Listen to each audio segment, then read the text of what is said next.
Hello guys! Ayan, usapang utang tayo. Kayo rin ba ay nangungutang na tulad ko? Siyempre, lahat naman din tayo ay nakakaranas din mangutang. Pero, siyempre, bago tayo mangutang, siyempre tayo ay lalapit sa inuutangan natin.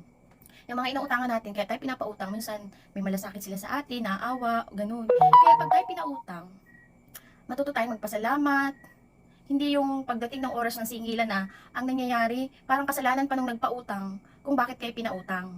'Di ba? Parang napakasakit nun para sa isang nagpautang na sabihan ka ng tanga, bobo, dahil lang sa sinisingil mo sila, yung mga ganong attitude.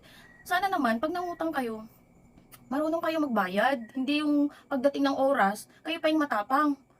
Yan po ay, yung pera na pinautang sa inyo, yan ay pinaghirapan din nila yan. Hindi mo, pwede naman kayo magsabi na wala pa, ganyan. Pero yung sasabihan nyo ng tanga, bobo yung inutangan nyo, parang hindi naman maganda na yun. Dahil kayo nung nangutang, lumapit kayo. Kayo ang lumapit, hindi naman yung lalapit sa inyo yung nagpautang sa inyo.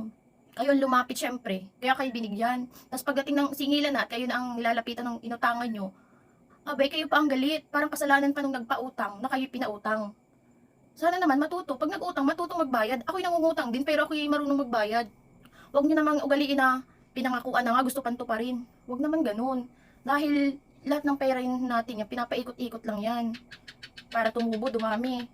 Pero kung ikaw ay nangungutang at kala mo ikaw ay kung sino pa, abay, hindi na magandang ugali yan.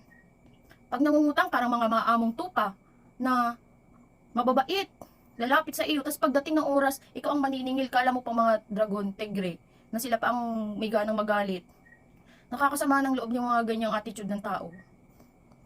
Grabe. Dapat ay pag tayo pinautang, magpasalamat tayo. Tulad ko pag ako'y nangungutang at may nagpapautang sa akin yung kaibigan ko. At talaga nagpapasalamat ako sa kanya. Dahil minsan hindi ako din nakakabayad ng tamang oras.